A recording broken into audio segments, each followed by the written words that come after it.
Langata Road, not on Ngong Road, not on Wayaki Way, not on the bypasses. It's clear, it's smooth sailing.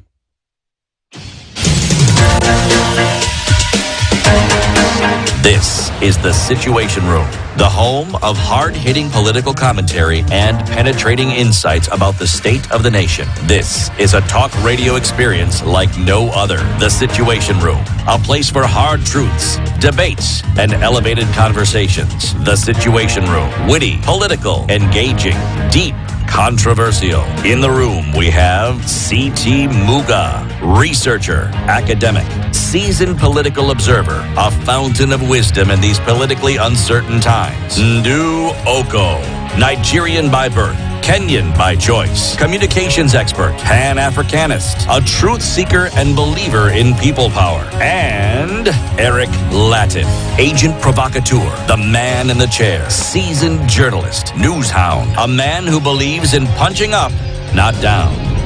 This is the Situation Room, the only way to start your day. This is the final hour of the show today, and we thank you for keeping it locked. It's been our Health Friday conversation, the way we've had it. We've looked at what we expect from government. We are going to talk about nuclear power, green energy, going clean in this country, and what then is happening on the ground. Our guest is here. Before she gets onto the conversation, have you downloaded Tala? If you have not, my friend, you are the kind of people that we don't need in this country. Wewe, toka, mambo ni matatu. Moja, toka. Pili, hii, tatu, Kenya. Kana kabisa. Download Tala, my friend, because if you don't download Tala, then there are two things that are going to happen. Mambo ni mangapi? Yeah, if you don't download Tala, two things will happen. Number one, you'll need cash, and number two, you'll go to a Shylock. Hivyo tu. Kwa urahisi. Just because you don't have utajipeleka mwenyewe. Utajipeleka mwenyewe kwa Shylock. Sijui chukua hii fridge yangu, sijui nipatie pesa, sijui. Kwanza hii saa usione hivi. Hii saa hii nzuri sana hii saa. Ukichukua hii saa, why are you doing those things? Why are you doing that to yourself? And you are a mature male or female adult of sound mind. And a Kenyan citizen. Kenyan citizen. Download Tala today, please, and start enjoying the benefits of it. You can borrow, you can find out your limit, you can get to learn more about your financial literacy, how to save, how to manage your debt. Then you also will be in a community of other people who have used Tala. 500 million shillings lent by Tala to people in the last 10 years. The fact that Tala is regulated and registered by the Central Bank of Kenya. The fact that Tala has certification and is licensed by the Office of the Data Protection Commissioner. Those are big things to think about. The fact that Tala is not just in Kenya, it's in other markets. The fact that Tala says we are here to stay, we are celebrating 10 years and want to mark another 10 years, we want to help you grow. The fact that Tala is telling you, whether it's business, whether it's life, we don't ask you, ati hiyo pesa unataka kufanya nini nayo? That's a title. No. They give you the money. All those things. I just download Tala. Kwanza, you know, Christmas is around the corner. And you'll be amazed at just the number of emergencies you'll be dealing with, real emergent and or otherwise. Okay? You'll need money. Yes. Our guest is an environment and human rights defender, a Center for Justice, Governance and Environment Action. We have had conversations with her on the phone. Phyllis Omido is now in the studio. Good morning, Phyllis. Good morning. How are you? Fine, thank you. Happy to be here. Karibu sana. This is Kenya's biggest conversation. That is what we call the hot seat of the Situation Room. Yeah? Yeah. Mambo iko sawa? Mambo iko poa kabisa. Very good. It's good to have you here. You know, City, and with all due respect, Phyllis, I don't mean to do anything to your name, but I just remember Amido. When I hear you Amido. Amido Center. Remember those ads? Yeah. Yes. Ukitaka cherehani. Amido Center. Ama ukitaka viti. Amido Center. Kwa bei nafuu. Amido. Kwa malipo nafuu. Amido Center.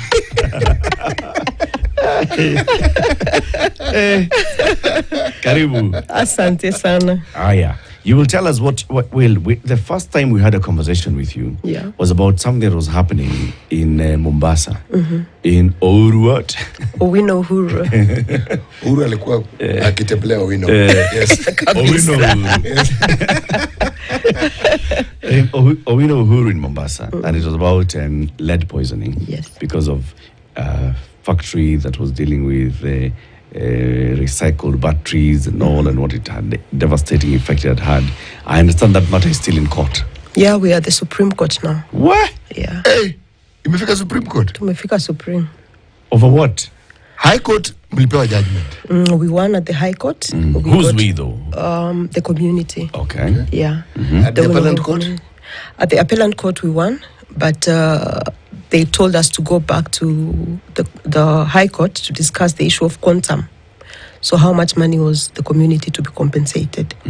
So we appealed, but there was a counter appeal as well from NEMA and EPZ authority. So we have had the case at the Supreme Court. We are waiting for judgment. Okay. It's a long journey. It is a long Worlds journey. of journey. Yeah, they since grind 2000. slowly, but at least it moves. At least it moves. Ilianza mwaka gani tena? 2009. We put the case in court in 2016. Yeah. So, Okay.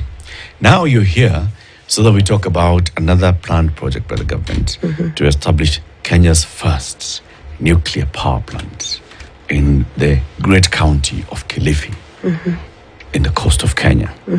And then there's the issues about the community, the understanding of the community, the approach by the government, and this and the other, and what your organization has been doing there on the ground. We'll talk about that shortly. But first, you've heard of Aga Khan University Hospital, right? Yes, we have. You have seen the specialty clinics, yeah? And you also know the main hospitals. Yeah. Okay. You also understand the concept of medical checkups. Yes, we do. Very good, City. Take it up from here. unajua, you may or you may not know, but in your case, I believe you know, that a stitch in time saves 9. Kujua na mapema. Waswahili husema majuto ni? Mjuko. Basi hiyo.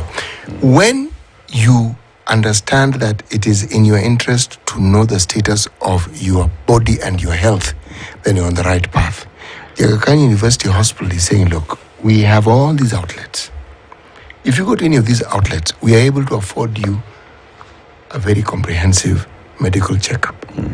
Meaning you will know that those things that get people to go to hospital, those things that get people admitted, those things that get people to ICUs, those things don't happen on the day you go to the ICU. It happens long before you go there. It's there, it's resident, and it's causing you harm, but you don't know. So that you can know in advance, go and get a health check so that you understand. If there's something you need to do, you will do it. If there's some action you need to take, you will take it. And the Aga Khan University Hospital is saying, all this will cost you 9,950. You will say, I don't have it. Look for it. Because the alternative is you will be hospitalized. It will cost you much, much, much more. Indeed. Makes sense, right? Very true. Yeah. Now, listen to the day's proverb and give us the interpretation of it. So for the last 3 weeks, CT has been bringing us proverbs from the Maghreb. And this week, he's been the northernest, as he calls it. Yes. The northernest part of Africa. Where is that city? This country is actually called Tunisia, but we refer to it as the Republic of Tunisia, not kingdom, not People's Democratic Republic, a Republic of Tunisia. Okay? Otherwise, in the early days known as what? Carthage. Very famous. There's a guy called Hannibal. Did wonders. Used elephants, crossed the Alps, gave the Romans a scare of their lives. He was taking a fight. And then the Romans came back and gave them a scare of their lives and ruled them for another 800 years. That's how far scares can go. Okay. He who spends a night with chicken will crackle in the morning. He who spends a night with chicken Yes. will crackle in the morning. Yes, this is not a joke. Okay? This is not me trying to be humorous. This is just me reciting and narrating a proverb from Tunisia. Yes. So no chicken jokes here. Okay? Phyllis, what do you think this proverb is telling us? It says, don't hang around people who mess with your head. Don't hang around people who mess with your head. Yeah, otherwise you'll sound just like them. Nice. Choose your company carefully. Very carefully indeed. Yes. Because you'll become that company. Exactly. Okay, good one. Okay, so we actually had a conversation here some time back. Was it last year, City? Yes, we did. With the head of NUPER and the Nuclear Power Energy Authority, right? Agency, yes. And he took us through the journey that the government has taken. First of all, it started with the policy and the direction. Among Vision 2030 is let's look at how we can ensure that we have diverse power sources in this country. We had, what do we call the water one? Hydro. Hydro. We've got wind. We've got capacity for solar. We have the huge potential underground in Naivasha called geothermal. Yes. Right? We also have maybe capacity because we have a lot of these things in Kitui, coal. And we can do coal as well. We have capacity as well to go nuclear. So all these things, the drafters of Vision 2030 said, let's look at how we can diversify our power mix in the country. And one of those then was, let's go the nuclear route and see how far we can go. But we needed a lot of things to be crossed and ticked before we got there. Yeah. So look at law, look at policy, look at regulations, look at this and the other, establish an institution, how do you deal with this? And NUPER doesn't just deal with nuclear power, they deal with nuclear in Kenya. So even if we're talking about X-rays and all those other issues, how do we regulate those ones? But also when it comes to power, how do we go about it? What are the safety measures to put in place? When they were ready, they said, now we actually now can start a journey towards having a nuclear power plant in Kenya. And if all goes according to plan, by 2034? Yeah, 2034. By 2034, Kenya will add nuclear power into the grid. Actually, they are saying by 2034 it should have been completed. Yes. So they are starting in, I think 2027. 2027 was to start. 2034, grid, nuclear power mix. We are expanding. Yeah. Nuclear power, green energy. Establish the place, Kilifi. Now, there have been issues since then. Now, take us from that point on. Take it over. What has been happening? Vitu kwa ground. So NUPER walipewa 19 by the International Atomic Energy Agency. They were given 19 infrastructure compliance issues with which to go through before they were ready to implement nuclear. The first one is the political decision has to be made, all right? So as a Kenyan, we sought to understand first when was the political decision made and how. The only document that we have is the Presidential Task Force on Power Purchasing Agreement that recommended that NUPER should be disbanded, okay? And that Kenya was not ready to go nuclear. But immediately after that was done, NUPER takes off and says a political decision has been made. So the first step for us is show us how the political decision was arrived at, all right? The second thing, you've talked about the site selection, that Kilifi has been chosen. Give us feasibility studies that led to the site being chosen as Kilifi. The document we are looking at is this NUPER's own CESA report, which says a nuclear plant cannot be put up in an ecologically sensitive or an ecologically valuable area. They have picked the most pristine area in Kilifi under a UNESCO biosphere, meaning it has the global ecological importance. We know that area, the small area, hosts Arabuko Sokoke Forest. That is the only East African coastal forest with a lot of different endangered species. It's an area that hosts migratory birds, and we have tourists that come each year just to watch the birds. It's also the only area that hosts Watamu Marine Park. I think that one of the only places you'll go to Kenya to watch dolphins. It brings in tourists just to come and watch dolphins. It hosts a mangrove plantation of 17,000 hectares, which is being used to sequence the carbon that we as Kenya produce. So this is one hell of an ecologically sensitive area. And therefore, by Nupea's own cessor, this should not be the area. My own proverb this morning is siku njema onekana asubuhi. You always know the outcome of an issue, but by what happens earlier on in the day.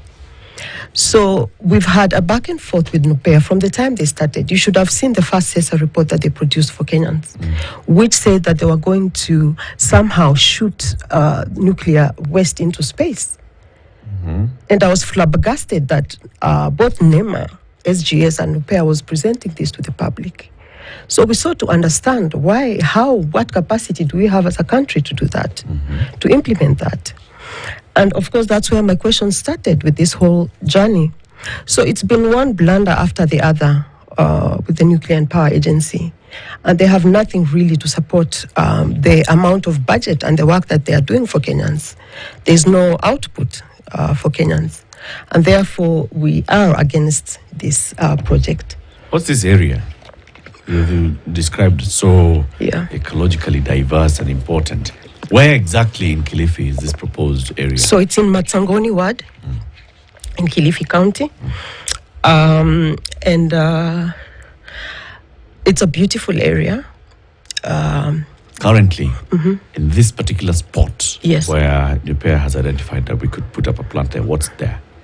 That specific spot. They went to a girls' school, actually, the only girls' school in the ward.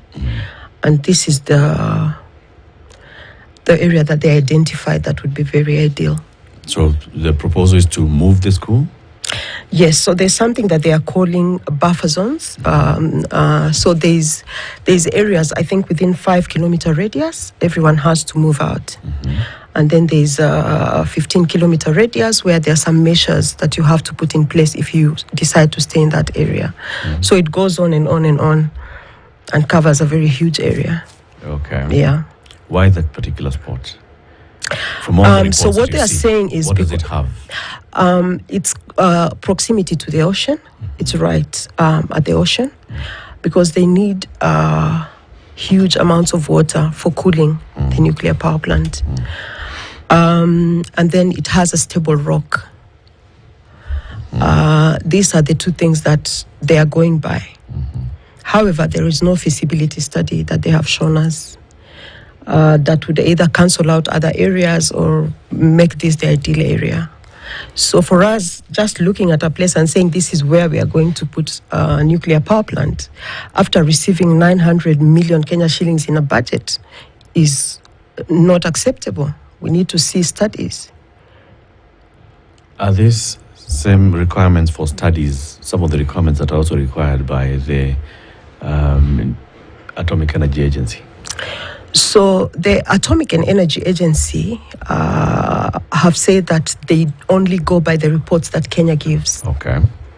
And they But approve it's a requirement for you to submit reports. to submit reports. Do you understand? They do is But that they do don't not question. Okay. You understand? So have it's up. have we submitted reports that show this, that what you're saying, that there were no feasibility studies? Were there feasibility studies that were submitted to the IAEA? No. There are reports, but there's no feasibility. We have gone through, for example, Kenya's CESA report. We have critiqued it, and these are some of the issues that we've brought out. There is nothing that guides the decision making. It's just about a few men deciding and saying, okay, it's this place. Where are the studies that you have done? Show us the studies. And Nupea have admitted that there are no studies. There's something I want to read. You know, when you talk of the biodiversity, briefly, there is what you call endemic mammals that live within that Arabuko-Sokoke ecosystem. Okay, some of you may not have heard of what you call the golden-humped elephant shrew. Okay, Sokoke bushy-tailed mongoose. the other duiker. These are mammals that live there. Most people have never heard of them. And they are so unique as to be protected by everything that we have. Now, bird species, there are over 270 bird species that inhabit the area. Okay? Yeah. Reptiles and amphibians, chameleons, monitors, frog species, dwarf toads, common squid, meaning this is not an ecosystem that you want to disturb. Why am I reading this thing? There was a big hoo-ha in Tanzania over the Serengeti when there were people who wanted to build a road there to cut through. And people who understand these matters had done the studies and they had presented and said, look, if you do this, this is the damage that you will cause. Roads are good. They're very good things. Yeah. But this is what will happen. Unfortunately, when we were building the SGR, we had similar problems with the SGR passing through the Nairobi National Park. Somehow people didn't listen very carefully to that, and somehow it did. Now, when you talk about mangroves, and you talk about what it is that mangroves do to the ecosystem of the country, not Kilifi. It is irreplaceable. It is not something that once we have destroyed, we will be able to replace tomorrow, the day after, because it has existed for the very longest of times. It is something that is absolutely crucial. Now, if somebody was to balance the good that they feel the nuclear plant is going to, they needed to have considered all these things and more. I've only read part of what exists and told us, yes, this is true, but when we put up this nuclear power station, these are the benefits that will outweigh whatever it is that you're saying with regards to conserving this ecosystem. Okay. Do we know that they did not? Yes. How do we know this? I have engaged them severally. There's nothing to show for. You know, even if we were to engage, if we were to do studies, for example, if we are to move to an EIA, what is the cost to the taxpayer? Because you would have to show us the effect of the nuclear power plant to the Arabuko, to the dolphins. Show us practically. Like, this is the studies that we've carried out. If this amount of radiation is released into the environment, this is the effect it's going to have on the elephants, on the pangolins, on the birds, on the butterflies, on the dolphins. Tell us, this is the studies that we've put in place. These are the scientists that we've brought in, and this is what they have said. But you can't keep telling us, let's just do it, and then we'll figure it out as we move. But this is the ideal place. Surely, Phyllis, I'm having difficulty just imagining that an entity would even go to the point of saying, we've identified this area. An entity would go to a point of actually complying internationally without doing those basics. I'm having difficulty just accepting that it's possible. Say you have not seen the information. There's no information, Eric. But are you saying that they really have not done an environmental impact assessment, social impact assessment? They have done the Are we saying CESA. that we have not? So what does the CESA say? So the CESA is the social impact assessment. And as I've told you, the first CESA had a lot of issues. We critiqued it and they quickly removed it and changed it and updated it to the things that we were saying. Okay. But it's still not where we want. We have critiqued the second one again. We have looked for experts from Germany, nuclear experts. We've gone through that report. And the issues that we are raising are real issues. There are no reports to back what was written in the CESA. You can't just come up with imaginary things. You're going to shoot nuclear into space. You're going to export nuclear to Finland. These are not solutions. Show us studies. Tell us what you're going to do with the nuclear waste. Tell us what the capacity of the country is to handle nuclear waste. This is what we are tasking NUPEA to do. And so far it's been dismal. A very simple thing like public participation. We challenged the public participation that they were claiming because, as I know, not one meeting has been held by NUPEA in the communities. The only meetings they've done, they've attended 4 of our meetings. These meetings were organized by us, the civil society, and we invited them to come and talk to the community. They were unable to articulate the answers that the community was bringing up, and therefore there was no public participation. And this, when they submitted now a request for an EIA, NEMA had to do a study, because we were holding NEMA to task. Where is the public participation? Prove to us that it was done. And therefore NEMA had to go to Netherlands to bring a Netherlands entity to come and do an inquiry into the public participation. So we are waiting for the result from the Netherlands.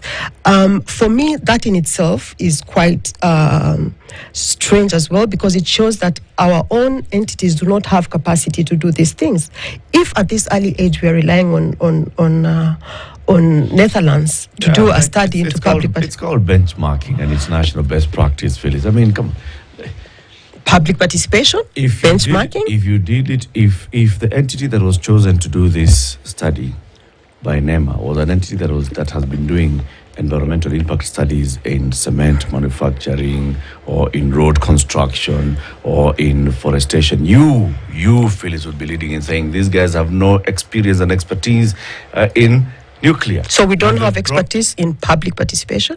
Well, see, we have to mix.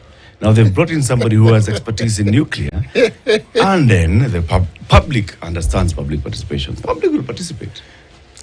All right. One of the things... I'm just basically pushing back and saying, what's the issue if they've brought in somebody who has expertise on a certain field to come and do this thing? Is your issue that it's not a Kenyan, or is the issue that it's not a competent entity? The issue is that it questions our capacity as a country to handle issues of nuclear. One thing that nuclear does, Eric, is that it completely disempowers us and removes the energy, the control of our energy from our hands and puts it in foreign entities. When you talk about geothermal, it's our power. If you talk about wind, if you talk about hydro, these are even wind, all these, solar, they are in our control. But when you start talking about nuclear, how nuclear works is that you bring in, you buy the technology from a certain country, for example, France, USA, Russia, right? And what happens is that they then come, build the nuclear power plant, and then they supply the technology, and then they have to keep supplying us the fuel rods. All right? So if it's for 60 years, we've bought it from China, for example.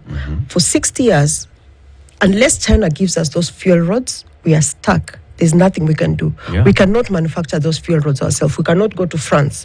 We cannot tell China, F off, we are tired of this But and why that. not?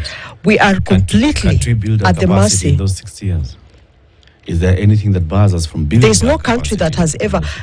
If you look at the history of nuclear, the technology is quite guarded. Very good. They do not train the locals. Okay. If they come, they will run that nuclear power plant for 60 years. Okay. And they will leave Kenya as it is, only with nuclear waste. Okay. Why are we doing this to our people? Why are we enslaving the next generation up to 60 years, which is the lifetime of the nuclear power plant, to foreign entities when we have the sun in Kilifi 24/7? We can tap it for free. You're saying, therefore, Phyllis, One is not one against the other. Phyllis. Yes. We can still tap the sun in Kilifi. Yes. In fact, we can put up wind farms in the ocean, in our ocean. We have put up wind farms in Loyangalani, and we're expanding. And more wind farms in Kajiado. We have solar farms in Garissa. We have geothermal farms in... Do you know that all that technology is not ours? It might not be ours. Geothermal technology, yes, we don't own it.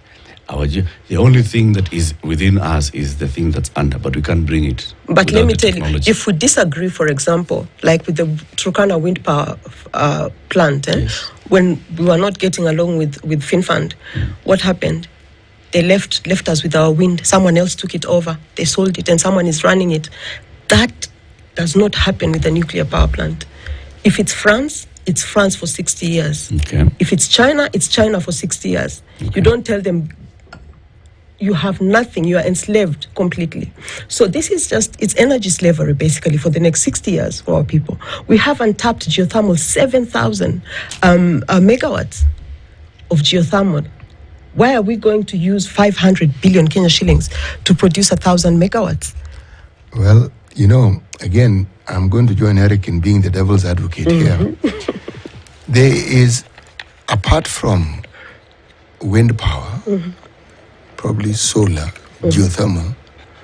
When you talk about geothermal, and when you consider where, for instance, in this country, we have geothermal power, it poses certain risks. The depths to which we must drill to be able to harness it does destabilize that particular. It actually does. And it is argued that the more we drill, the more unstable the Rift Valley will become. Now, I am saying this directly because studies have shown, this is not something that I, C.T. Muga, I'm coming up with.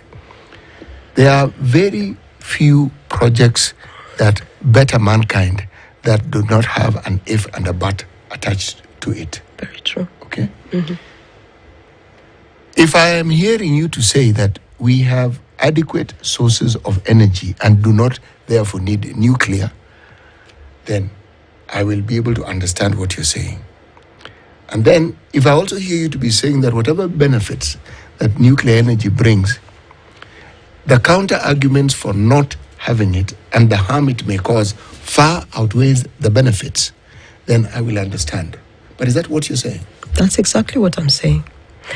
Why are we going to kill thousands of jobs in Kilifi County that depend on that ecosystem to create jobs for foreigners? Are we going to get cheaper electricity? No. It is proven that nuclear is the most expensive form of energy. All right? So, weighing all the pros and cons, it does not make sense for us to go nuclear as a country at this time. So why on earth did we go into it in the first place then? Because why do all those countries have nuclear? So there's a all those countries that have nuclear, why do they go into nuclear? It's the most expensive. It's all those. They don't have the sun like us, for instance. Do they have water? They do have water. Okay. Do they have wind? They do have wind. Do they have coal? They do have coal. So have they gone to nuclear, the most expensive thing? Okay, the global trend right now, most countries are shying away from nuclear. Okay. And actually, that is one of the reasons why now Africa has become open to this nuclear. Actually, Phyllis, that's not entirely true. Because we already 413 operational nuclear reactors exist in the world. Okay? China, Russia, South Korea, India, they have them. But 58 others are still being built. So it's shying away doesn't mean they don't have them. It simply means... Or that they're shutting them down. No. There are those... Every time you have a nuclear reactor that has been shut down or a plant has been shut down, it's because some disaster has occurred. Not really. Tell me of a nuclear plant that was shut down and no disaster had occurred. Germany. They are shutting down. Yeah. Because of the environmental impact and the cost and the fact that they are unable to deal with the nuclear waste. Yeah.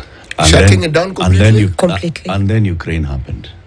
And what conversation has Germany had since Ukraine happened? The reason why Germany considered keeping some of their nuclear power plants is because they do not have any other viable source because they were relying heavily on Russia. Yes. All right? But we as a country, we have to get to a point where we look at things that in our own context and make decisions that are based on what is best for Kenya, not what is best for Germany. The argument that nuclear equals development, that it's only nuclear that then brings development is not true. It's a false argument. It's a false argument because, we can argue, for example, that the old phones, the phone booths that we used to dial, they brought development. And now we have new technology. And this is what we should embrace. It doesn't make sense for me to buy you a phone booth for your birthday, you understand? It makes sense if I send you a mobile phone. Really? So what NUPEA is doing is asking us to invest in old archaic technology that even the West does not want anymore. Let's move away from coal, from nuclear for a second and go to coal, okay? Yeah. The Western world abandoned it completely. Again, environmental issues. Yes. Some have gone back to it. You see, the discussion that I know the green world talks about is renewable energy. Yes. Okay? Safe green energy. Yes. Right? Now, the argument against nuclear plants and power produce, there's no day it's going to come to an end. Okay? It will be there. But the question that one asks, against all this, the backdrop of all these harms, what are the benefits? Because for people to have embraced it, there must have been some benefits that derive from it. What are these benefits? The only benefit that NUPEA has argued is that it's not intermittent like the other sources of energy. Yeah. But you see, the only reason it is not intermittent is because of storage. Why don't we then invest in storage for the other forms of energy? And it will work for us. We also have the kind of resources we have, Europe does not have, for example. When we talk of geothermal and the effects it has on the environment, there is new technology now. Yes. With very minimal harm to the environment. Yes. Why don't we embrace that? Why are we choosing to embrace a technology that, in fact, what they're talking about, what NUPEA is talking about, is what is called SMR, small modular reactors. These little things leak more than the old reactors, all right, in terms of releasing the radiation. And they do not have enough data to back them up. So basically, we are going to import something that is on the test phase, and we are going to test it in the most sensitive ecosystem in Kenya to see, collect data, then gauge at the end of a few years, is it good or not good? Then the other world can embrace it if it works for us. So I don't think... So the data they don't have is on the safety of the small... In the operational reactors. data, like this is how this thing operates. These things are models. But you have data showing that it leaks more than others. They have done this small model reactors for testing, and they've shown that they leak more than the older generation. That is one thing. Yeah. Have they also shown the mitigation measures? There's no mitigation measures for radiation. Mitigation measures. Actually, there is. There is on what you do. There is. The only mitigation for a nuclear power plant is to move people away. No. The issue is not radiation, Phyllis. You said it's leakage. Yeah. So there's mitigation on leakage. So are there studies that correspond with this? So we have found that these SMRs leak more. But also we have found that there's mitigation measures. And net on net, these ones are worse, or these ones are better. Do you have that? There's nothing like that. It doesn't exist. There's no. They have tried. The people who are selling this technology have tried to do studies. There's no solution to nuclear waste. Okay. There's no solution to radiation. Phyllis, Yeah.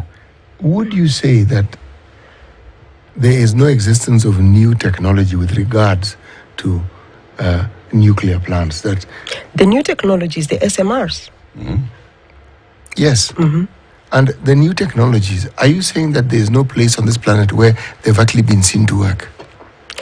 There is no enough data. There are test SMRs, in China and other countries, but there's no enough data to show the viability of this type of nuclear power plants. What you're So saying is... what we would be buying is we would be buying untested technology, and then we would be the test ground. Actually, no. If the technology exists and other countries are testing it, it means it's being tested. You may not have the information. It doesn't mean they don't have the information. Let me rephrase my question. Are there places where they've been operationalized, whether it is for test purposes or whether it is actually for functional purposes? For test purposes, yes. Yes. Now, you see, this is my point. Nuclear energy has always been controversial. It has. And yet, countries embrace it. They also have people like we do. They have the same problems with biodiversity, etc., etc., etc. There was a problem in a place in Japan called Fukushima. Yes. Okay? There was a power plant that did a thing, and that leakage you speak of. And the noise, God Almighty. Globally. The noise. What was missed out in this entire discussion, or was not promulgated adequately, was every time a nuclear plant is put up, the safety measures that also accompany it. It's not a discussion that people have, but it exists. The number of world bodies that are involved in ensuring that they adhere to these things, strictly so. The processes of even being enabled to build it and to continue working with it. And if it is by the sea, like Fukushima, the care and attention that was taken to ensure that the harm that it would have caused, this one would have been to the ecosystem of the sea, okay? Yeah. That is not talked about. There are very few development projects, there are very few energy projects that have the sort of care and attention that is paid to it, like nuclear plants. Very few have those details. Now, are we therefore saying that if we had nuclear plants in Kenya, the care and attention will not take? Because you are not going to build a nuclear plant here and think that Kenya Power and Lightning Company, Lightning.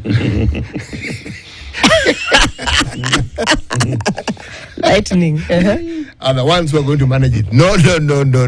You are right when you say foreigners will come and they will have a very big say. That's how nuclear works.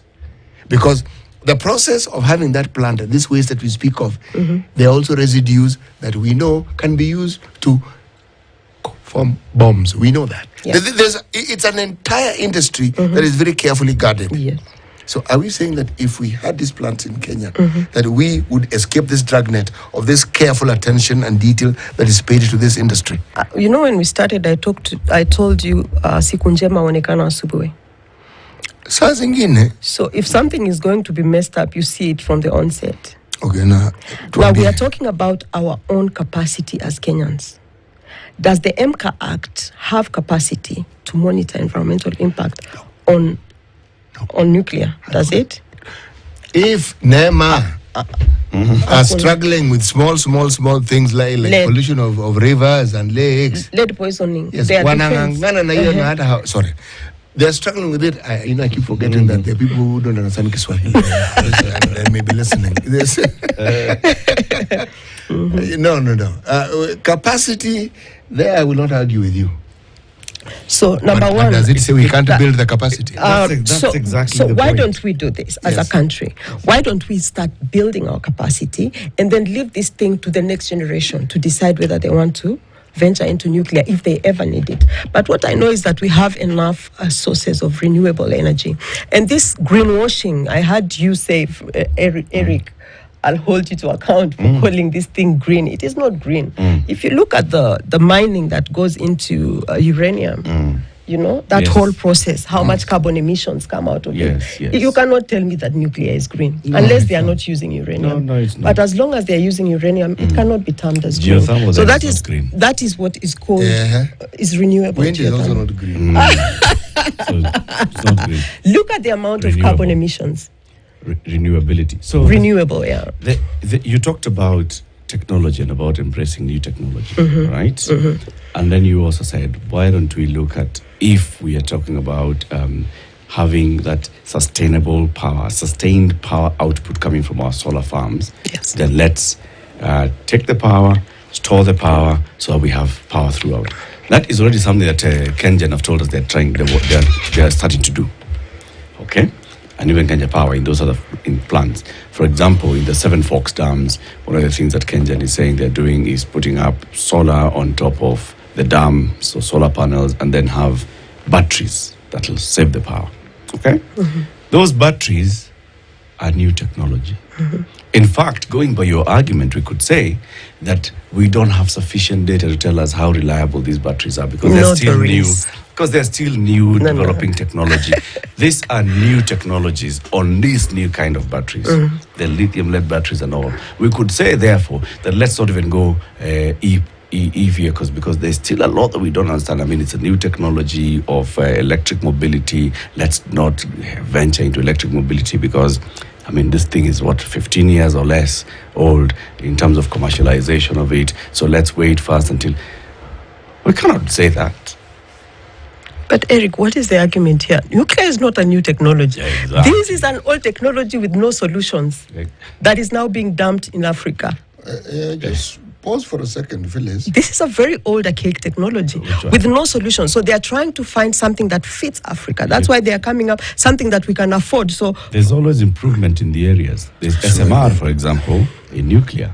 Even in coal plants, there are old coal plants that are using some old technology and machinery. There are new coal plants that are using some newer technology and machinery that reduces emissions, that reduces the amount of waste, that reduces all those things.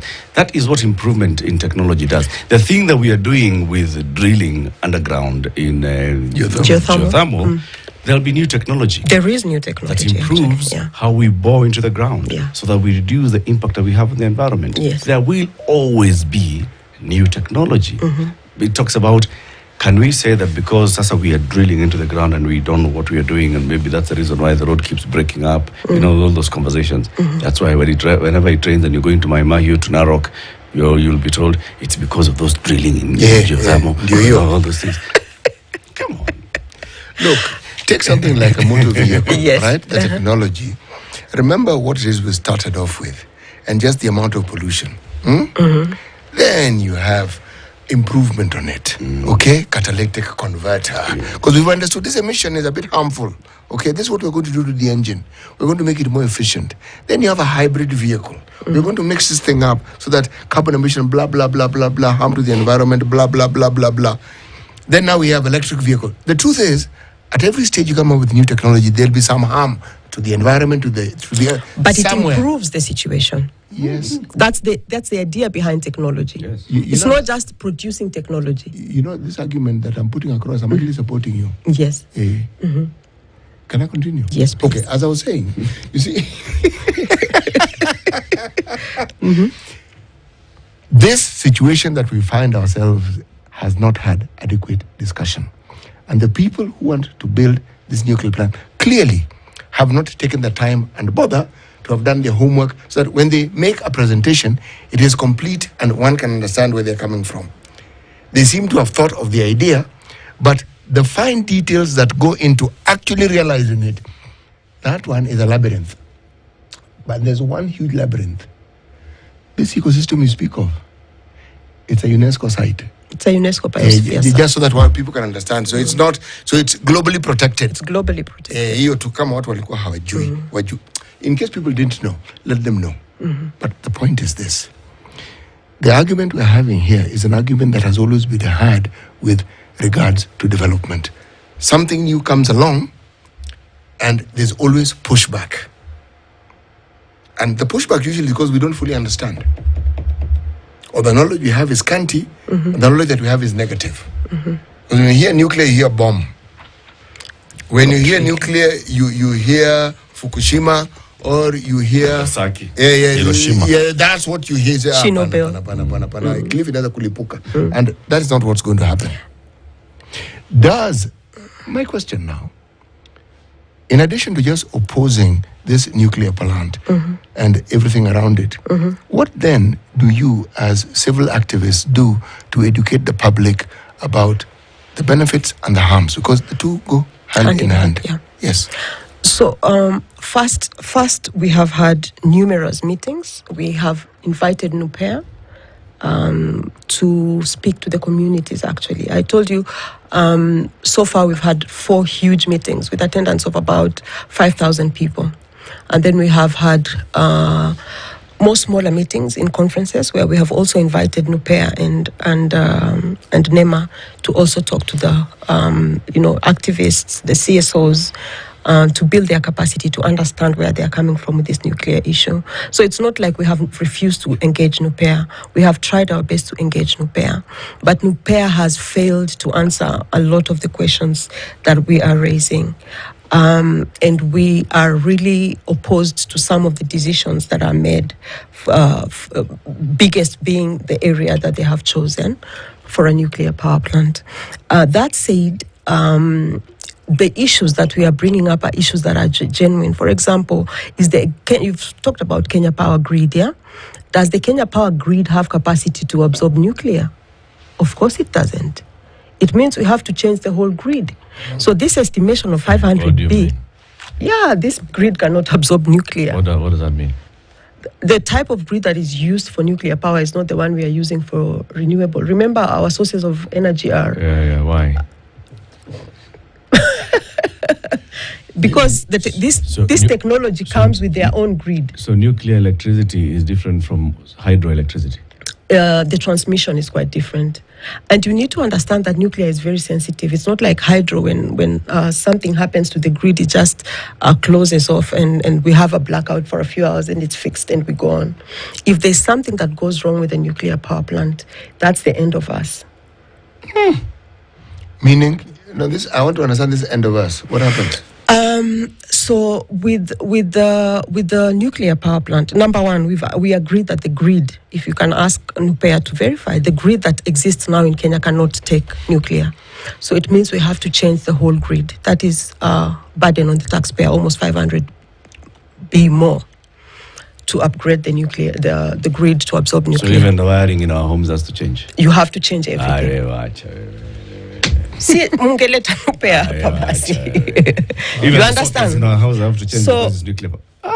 So we have to change the grid, the whole grid in the country. Wacha tuongee juu ya grid, wacha kwa nyumba yako. Okay. This is a national issue. So the grid that exists now cannot absorb nuclear power.